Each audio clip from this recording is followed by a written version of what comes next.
You reach for your phone just 5 minutes before sleep, maybe 10. Scroll through feeds, check messages, watch videos. Your brain glows blue in the dark. An hour passes. You finally sleep. Morning comes and you cannot wake up. Your alarm screams, but your body refuses. You drag yourself through the day feeling like you're swimming through mud. This happens every single night, and you do not know why. The answer sits in your hand every evening. The science is brutal and specific. Let me show you what scrolling before bed does to your brain and why waking up feels impossible. Open analyzing over 122,000 participants, showing screen use associations with sleep timing, and the May 2024 Brain Communication Study from Oxford Academic on evening smartphone effects on melatonin and sleep architecture in adolescents and young adults. Now back to the information. Short wavelength radiation that hits specialized cells in your retina called intrinsically photosensitive retinal ganglion cells. These cells do not help you see. They send signals directly to the suprachiasmatic nucleus in your hypothalamus, your master clock, the control center that tells every cell in your body what time it is. When blue light hits these cells at night, your brain receives one message. Daytime. The sun is up. Stay awake. Your suprachiasmatic nucleus immediately suppresses melatonin production from the pineal gland. Melatonin is not a sleep drug. It is a darkness signal, a chemical announcement that night has arrived, and your body should prepare for rest. Without it, your sleep system cannot start its shutdown sequence. A 2023 Nature Communications biology study tested 72 healthy males for 4 hours before habitual bedtime at different screen brightness levels. Smartphone use in a dark room produced circadian illuminance values between 40, 1.3, and 50.9 biolux. These values corresponded to melatonin suppression between 7.3 and 11.4%. Use a smartphone in a bright room at night and those numbers jump. 58.7 to 105.2 biolux, 15.4 to 36.1% melatonin suppression.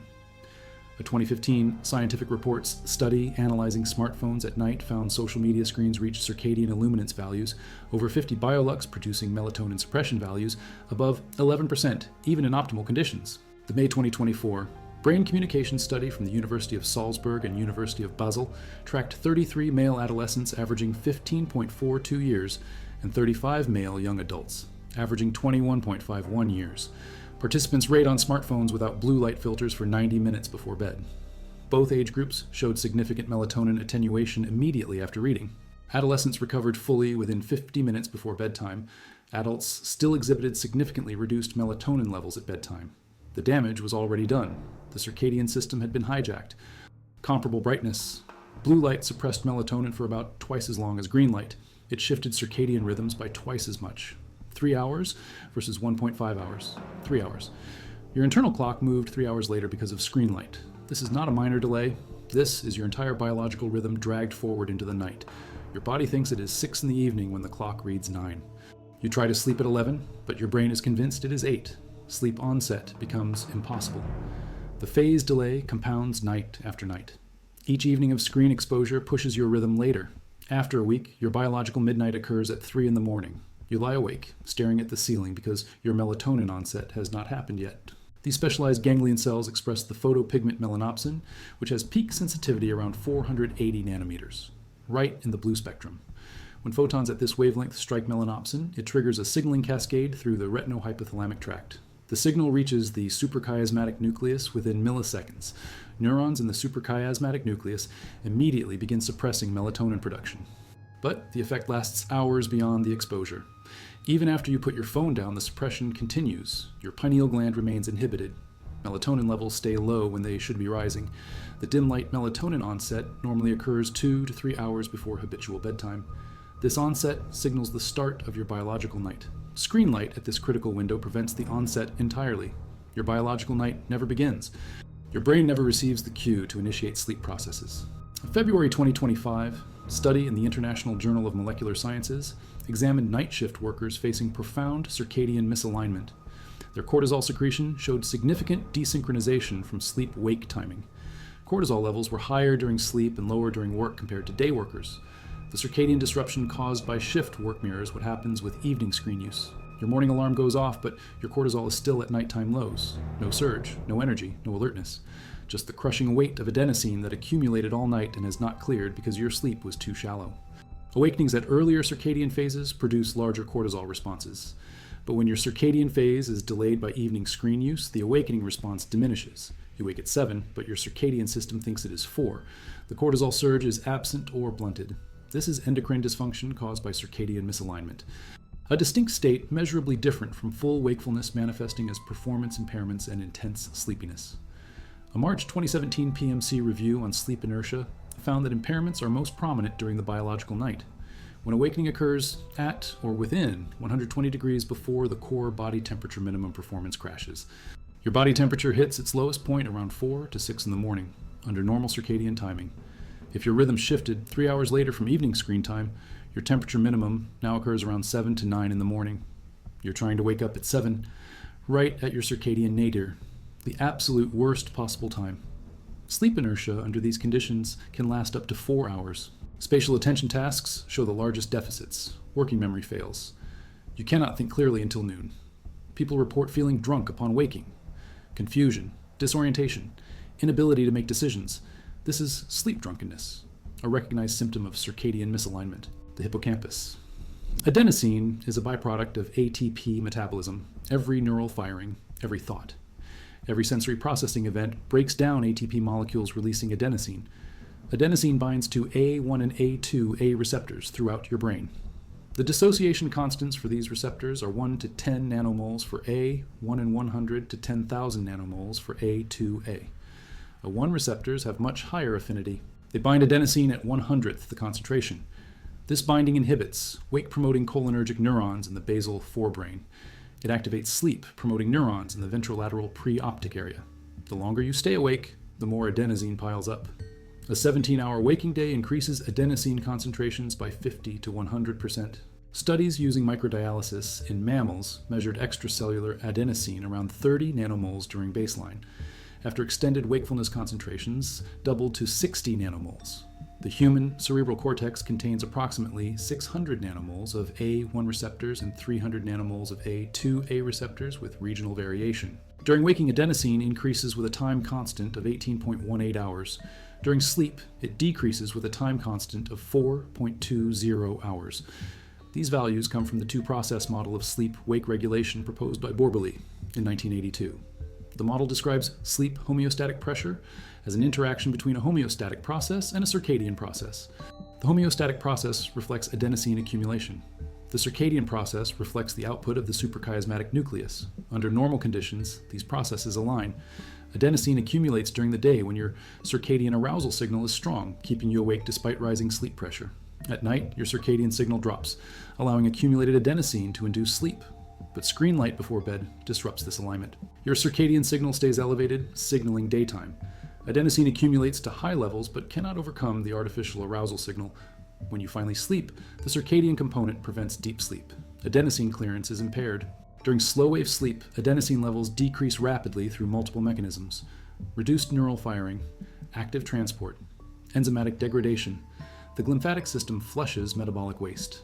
Slow-wave sleep provides optimal conditions for all these processes. Before bedtime, researchers measured sleep using MAT-type sleep scan devices and ambulatory portable sleep study systems. Blue light exposure significantly reduced the ratio of deep sleep compared to incandescent light or wearing blue light blocking glasses. Total sleep time and REM sleep remained unchanged, but deep sleep took the hit. The percentage of time spent in deep sleep decreased. Fewer sleep cycles reached the N3 stage. The slow oscillations characteristic of deep sleep showed reduced amplitude and frequency. Less deep sleep means less adenosine clearance. You wake up with yesterday's fatigue still clinging to your neurons. Your brain never got the chemical cleanup it desperately needed. Concentrations increase on timescales of weeks to months in response to insufficient sleep. The total A1 receptor concentration in your cortex normally sits at 600 nanomoles. After 3 weeks of chronic sleep restriction, this number climbs significantly. More receptors mean more sensitivity to adenosine. The same amount of adenosine creates more sleep pressure. You feel more tired from the same sleep debt. The system amplifies your exhaustion. This upregulation represents an adaptive attempt by your brain to compensate for chronic sleep loss.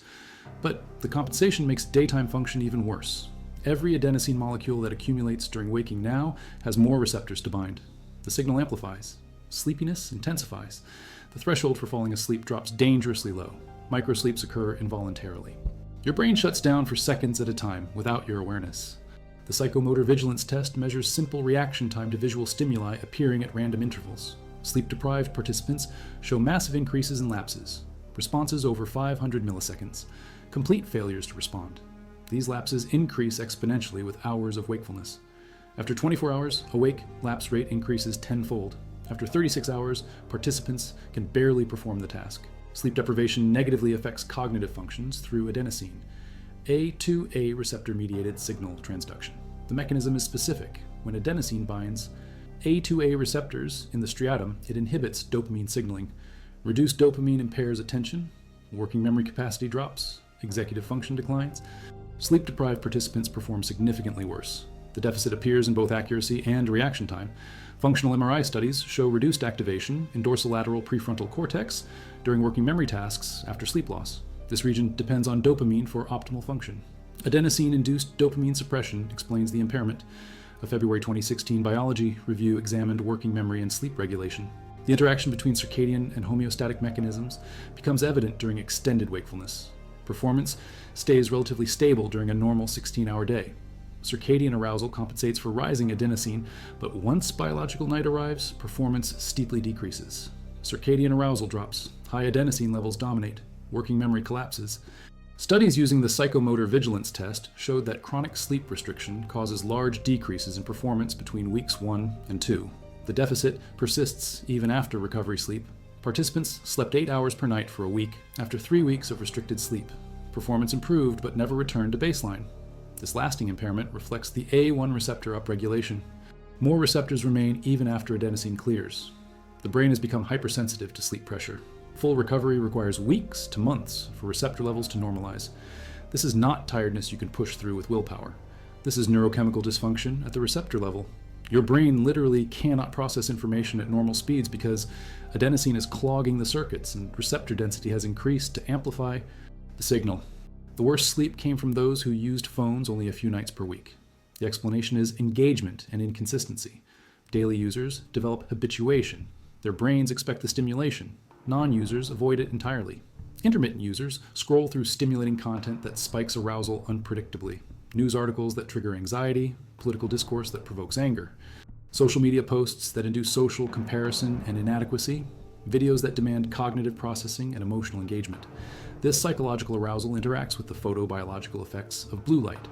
Your sympathetic nervous system activates, heart rate increases, blood pressure rises. Cortisol secretion spikes, even though it should be declining toward nighttime lows.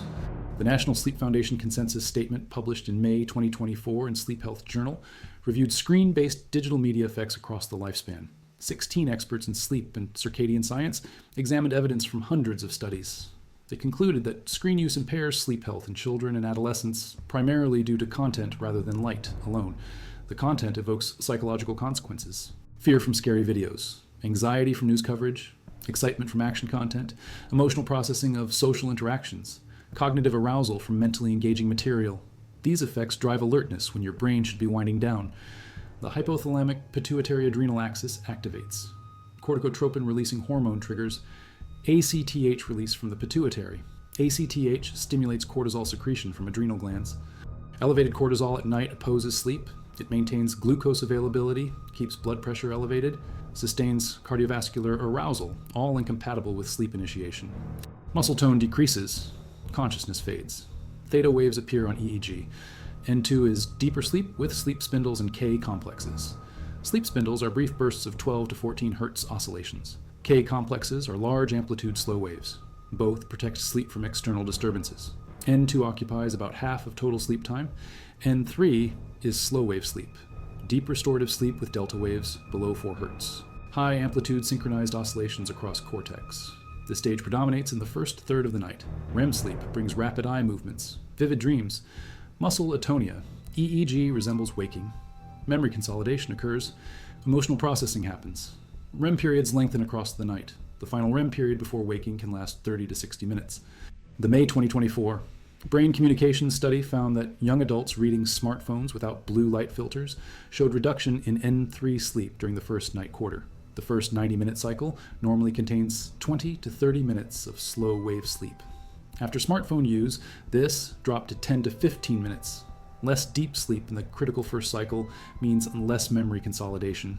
Memories encoded during the day require reactivation during slow wave sleep for transfer to long-term storage. The hippocampus replays experiences. The cortex integrates information.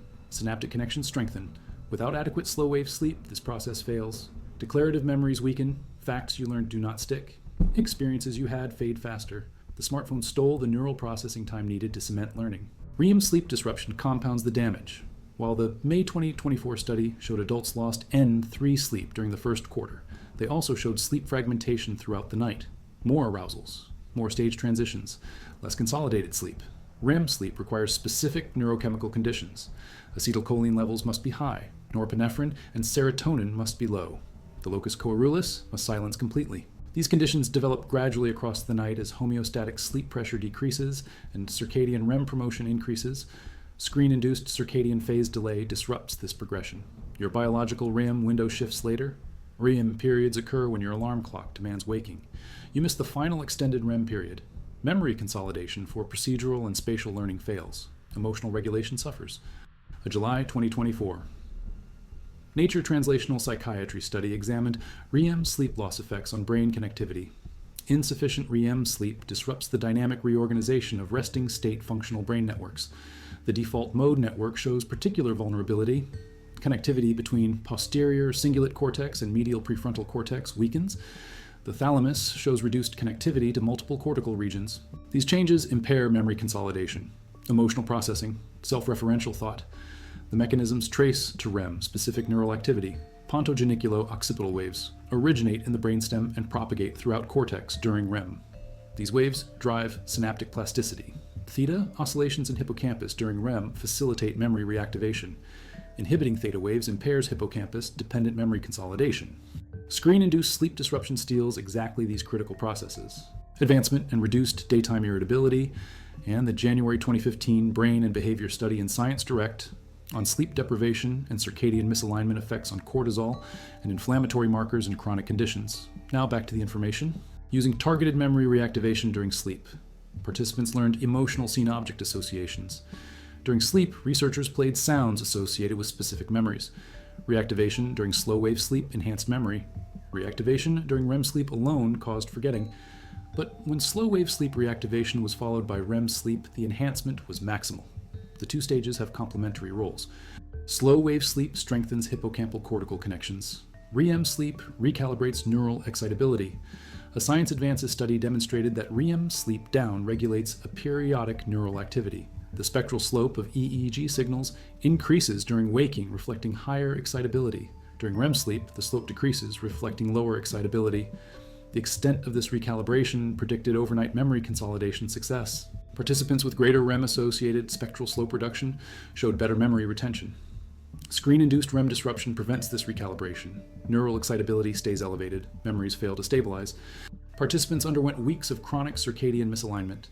Sleep occurred during daytime, waking during nighttime. Blood samples drawn every 2 hours measured inflammatory markers across the full circadian cycle. Tumor necrosis factor alpha increased significantly. C-reactive protein increased. Interleukin-10 increased. The cytokine balance shifted toward pro-inflammatory dominance. The TNF-alpha to IL-10 ratio climbed steadily across weeks of misalignment. These proteins signal systemic inflammation. Chronic elevation associates with atherosclerosis, cardiovascular disease, insulin resistance, neurodegeneration, all from disrupted sleep, wake timing caused by evening light exposure mimicked in the laboratory. Low at night. This rhythm provides immunoregulation. Morning cortisol suppresses inflammatory responses that built overnight. Evening cortisol suppression allows controlled inflammation for tissue repair. When circadian rhythms misalign, cortisol timing shifts. The anti-inflammatory morning peak occurs too late. Evening cortisol stays elevated too long. Inflammatory markers escape normal regulation. TNF-alpha secretion increases. This cytokine drives systemic inflammation. Endothelial cells express adhesion molecules. Monocytes infiltrate arterial walls. Atherosclerotic plaques grow. C-reactive protein rises as a downstream acute phase reactant. CRP levels above 3 milligrams per liter predict doubled cardiovascular risk. Screen-induced circadian misalignment drives exactly this pattern. A January 2022 PMC study on sleep restriction found decreased natural killer cell activity. These cells provide first-line defense against viruses and tumors. Sleep loss impairs their cytotoxic function. Antibody response to vaccination decreases. Studies show people sleeping less than 6 hours produce 50% fewer antibodies after influenza vaccination compared to those sleeping 8 hours. The antibodies that do form show lower affinity. Protection against infection declines. Wound healing slows. A meta-analysis found inadequate sleep increases susceptibility to common cold infections threefold. When exposed to rhinovirus, people sleeping less than 7 hours showed infection rates above 30%. Those sleeping 8+ hours showed rates below 18%. The mechanism involves cortisol and inflammatory cytokine imbalance. Your body cannot mount effective immune responses when circadian rhythms are constantly disrupted.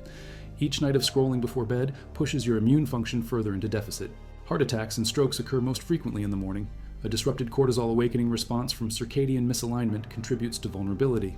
Chronic inflammation damages endothelial cells lining blood vessels. Atherosclerosis accelerates. A meta-analysis found short sleep duration predicts increased hypertension risk, especially under 65. Each hour, less than 7 hours sleep, increases hypertension risk 14%. Pancreatic beta cells increased insulin secretion attempting to compensate, but eventually failed. A systematic review found short sleep duration predicts metabolic syndrome development. The mechanisms involve altered cortisol rhythms and increased inflammatory markers. Cortisol is a powerful counter-regulatory hormone that raises blood glucose through multiple mechanisms. Gluconeogenesis in liver increases. Glycogen breakdown accelerates. Peripheral glucose uptake decreases. When cortisol secretion becomes dysregulated through circadian misalignment, glucose homeostasis fails. Cells become insulin resistant. Pancreatic beta cells struggle to compensate, producing more insulin. Eventually, the beta cells exhaust. Glucose tolerance deteriorates toward diabetes. TNF-alpha directly impairs insulin signaling. The inflammatory state from chronic sleep disruption accelerates the progression. Over a normal 16-hour waking day, performance stays relatively stable. The circadian wake promotion signal increases across the afternoon, counteracting rising sleep pressure. But once the biological night arrives, around 9 or 10 p.m., circadian wake promotion drops sharply. High sleep pressure dominates. Your working memory capacity, measured by n-back tasks, plummets. Your ability to hold and manipulate information in mind collapses. These deficits last hours after waking, because adenosine clearance was insufficient and your circadian phase remains misaligned from evening screen use. You wake at 7, but your biological clock reads 4. Circadian arousal has not started. Adenosine levels are still elevated. Performance stays impaired until your delayed circadian phase catches up to clock time around noon. The psychomotor vigilance test measures simple reaction time to visual stimuli appearing at random intervals. The task seems trivial. Press a button when you see a light. But sleep-deprived participants show massive increases in lapses. Responses over 500 milliseconds indicating microsleeps. Complete failures to respond as the brain shuts down involuntarily. These lapses increase exponentially with hours of wakefulness and predict accidents. A review found drowsy driving causes similar impairment to drunk driving. Blood alcohol of 0.08% produces similar lane deviation and reaction time slowing as 24 hours of wakefulness. Yet people vastly underestimate their deficits. You feel tired, but think you can function. The data shows otherwise. Your brain is operating at significantly reduced capacity, and you lack awareness of the severity. The frontal lobe regions that normally monitor performance are themselves impaired by sleep loss. You cannot accurately judge your own impairment. Sleep deprivation impairs prefrontal activity measured by functional MRI. People make riskier decisions after sleep loss, choose immediate rewards over delayed benefits. These changes trace to disrupted sleep architecture. The prefrontal cortex needs slow-wave sleep to restore function. Scrolling before bed steals exactly that. But you cannot sleep because you scrolled. Breaking the loop requires understanding the precise mechanisms and timing. Blue light suppresses melatonin within minutes. The suppression persists for hours after exposure ends. A 2003 study in Journal of Clinical Endocrinology and Metabolism showed humans have high sensitivity to short wavelength light for circadian phase shifting. The circadian system responds to light intensities as low as 8 lux. A dim night light. Your phone screen produces hundreds of lux directly into your eyes, held at arm length. The photons hit your intrinsically photosensitive retinal ganglion cells. Melanopsin activates, triggering the signaling cascade. The signal travels through the retinohypothalamic tract to the suprachiasmatic nucleus. Your master clock receives false daytime information. Melatonin secretion halts. The dim light melatonin onset shifts later. Sleep onset moves later by the same amount. Wake time should move later too to compensate, but your alarm does not care about your circadian phase. You wake at the same time with insufficient sleep. Adenosine accumulates higher today than yesterday. Tomorrow night, you feel more exhausted. You scroll again seeking relaxation or entertainment. The debt grows. The phase delay increases. The cycle tightens. 3 double-blind crossover studies with 49 participants total provided the highest quality evidence. Blue light blocking glasses showed non-significant reduction in sleep onset latency, minus 4.86 minutes. That is less than 5 minutes. Non-significant increase in total sleep time, 8.75 minutes, about 9 minutes. No significant effects on sleep efficiency measured as percentage of time in bed spent actually sleeping. No effect on wake after sleep onset. The interventions were too weak to overcome the content effects. You still scroll stimulating content while wearing the glasses. You still experience psychological arousal. You still engage your sympathetic nervous system. The blue light is only one component. Blocking it helps marginally, but does not solve the fundamental problem of pre-sleep screen engagement. Researchers selected young adults close to puberty when light sensitivity peaks, kept participants in dim laboratory conditions all day long, restricted all light exposure, then exposed them to bright screens at night. These artificial protocols maximized blue light effects. Real-world conditions differ dramatically. Adults over 30 have less sensitive melanopsin systems. Yellowing of the lens filters short wavelengths. Pupil size decreases. Light does not penetrate as effectively, but all ages suffer from engaging content. The brain cannot distinguish between real threats and digital ones. Scrolling through news about disasters activates your amygdala, the fear center. Social media comparisons trigger cortisol release. Seeing others more successful, more attractive, more happy. Video content demands sustained attention, preventing the mental wind down needed for sleep. These cognitive and emotional processes delay sleep independent of photobiology. 90 minutes provides adequate buffer for melatonin to reach sleep-promoting levels. This timing also allows your circadian system to recognize darkness and begin the full shutdown sequence. Not just melatonin, but temperature regulation, blood pressure, heart rate. All systems shift towards sleep mode. Create a strict cutoff. 8:30 p.m. if you target 10 p.m. sleep. 9 p.m. for 10:30. No exceptions. No quick checks. No, just one more video. The phone stays away. Use an alarm clock, not your phone as alarm. Charge the phone in another room entirely. Remove the temptation. Studies confirm red light does not suppress melatonin even at high intensities. In April 2025, Life Journal study tested different light wavelengths at night. Red light preserved circadian rhythms. Blue light disrupted them. Install dimmer switches, lower light levels progressively as bedtime approaches. This gradual dimming mimics natural sunset. Your circadian system evolved to respond to these gradual transitions. Sudden darkness is less effective than progressive dimming. Heart rate slows, blood pressure drops, cortisol decreases. The body shifts toward rest mode, lower room temperature to trigger the natural temperature decline that facilitates sleep onset. Core body temperature must drop about 1 degree Celsius for sleep initiation. Thermoregulation links directly to circadian rhythms. Warmth delays sleep. Coolness promotes it. Set bedroom temperature between 16 and 19 degrees Celsius. Use cooling sheets or mattress. Take a warm bath 90 minutes before bed.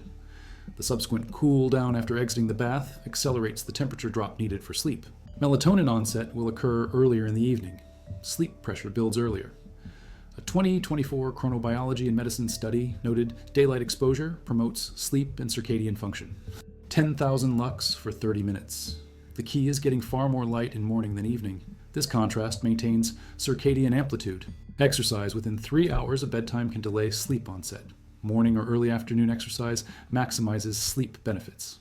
Studies show regular exercise improves sleep quality and increases deep sleep percentage. All these Zeitgebers, meaning time givers, synchronize your internal rhythms. Weekend sleep schedule shifts desynchronize your clock. Sleeping late Saturday and Sunday creates social jet lag. Monday morning feels like waking at 4 a.m. after flying across time zones. The solution is consistent wake time every single day, including weekends. This stabilizes your circadian phase. Sleep onset occurs at the same time. Deep sleep and REM sleep occur at optimal circadian phases. Cognitive performance peaks at consistent times. Mood stabilizes. The circadian system functions as evolved, requiring regularity above all else. No LED screens, no bright indoor lighting, no streetlights. The suprachiasmatic nucleus evolved to respond to these patterns. Blue light at sunset signaling extended daylight, delaying melatonin onset, shifting circadian phase later. Complete darkness at night, allowing maximum melatonin secretion. Deep restorative sleep following shortly after. Modern life destroys these patterns. Bright indoor lighting until late evening. LED screens emitting blue light directly into eyes. Circadian rhythms cannot adapt. Millions of years of evolution cannot adjust to 50 years of electric lighting and 20 years of smartphones. The signal travels through the retino-hypothalamic tract to the suprachiasmatic nucleus. Melatonin secretion from the pineal gland gets suppressed within minutes. The suppression lasts hours beyond exposure. Circadian phase delays by 1 to 3 hours depending on light timing and intensity. Dim light melatonin onset shifts later. Sleep onset becomes impossible at desired bedtime. Cortisol awakening response misaligns with wake time. Morning cortisol surge is blunted or absent. Sleep inertia intensifies and persists for hours. Adenosine accumulates during waking without adequate clearance during disrupted sleep. A 1 receptor upregulation amplifies sleepiness. Deep sleep reduces. Slow-wave sleep percentage drops. Adenosine clearance impairs. REM sleep disrupts. Memory consolidation for declarative, procedural, and emotional information fails. Inflammation increases. TNF-alpha and CRP rise. Immune function weakens. Cardiovascular risk climbs. Diabetes risk accelerates. Cognitive performance crumbles. Attention fails. Working memory collapses. Reaction time slows. Decision-making deteriorates. Mood worsens. Anxiety intensifies. All from the glowing rectangle in your hand each night. The brain communication study documented melatonin suppression in 68 participants with precise timing. The American Cancer Society study analyzed 122,000 people, finding 50 minutes weekly sleep loss. The adenosine studies quantified receptor concentrations and time constants. The inflammatory studies measured cytokine levels every 2 hours across full circadian cycles. The cognitive studies used standardized tests showing dramatic impairments. This is not opinion. This is neuroscience, endocrinology, chronobiology, converging on one conclusion. Screen light at night destroys your sleep. Waking up becomes impossible because your biology has been hijacked by photons and content designed to capture attention. No exceptions, no negotiation. Your brain needs darkness to recognize night has arrived. Your circadian clock needs consistent timing to maintain alignment. Your pineal gland needs absence of blue light to secrete melatonin. Your adenosinergic system needs deep sleep to clear metabolic waste. Your hippocampus needs slow-wave sleep to consolidate memories. Your prefrontal cortex needs REM sleep to process emotions and restore executive function. Every system depends on the precise orchestration of sleep stages driven by circadian timing. Scrolling before bed destroys this orchestration completely. The consequences ripple through every aspect of your health, cognition, and longevity significantly. Participants who reduced evening screen time by setting app limits and receiving behavioral prompts showed decreased sleep onset latency, increased total sleep time, better subjective sleep quality, reduced daytime sleepiness. The mechanism was not just blue light reduction, it was behavioral change, breaking the compulsion, severing the conditioned association between bed and screens, creating space for natural circadian rhythms to assert themselves without interference. The phone is not inherently evil. The timing is poison. Use it during the day when your circadian system expects light and arousal. Put it away at night when your biology demands darkness and rest. Your brain will reward you with actual rest, deep restorative sleep, natural awakening with energy, cognitive clarity, emotional stability, physical health, all available simply by respecting your evolved biology. No screen interrupted the darkness, no blue light hijacked your pineal gland, no engaging content spiked your arousal. Sleep came naturally at an appropriate time. Deep stages lasted long enough for metabolic clearance. REM cycles completed, fully allowing memory consolidation and emotional processing. You wake restored because you respected the biology. The science is not debatable. The mechanisms are measured and confirmed across thousands of studies. The damage is real and quantifiable, but so is the solution. Put down the phone, close your eyes. Let your brain remember what darkness means. Let your circadian system do what it evolved to do over millions of years. Synchronize your internal rhythms with the rotation of the earth. Sleep when it is dark, wake when it is light. This is not complicated. This is just biology. Respect it, and everything else follows.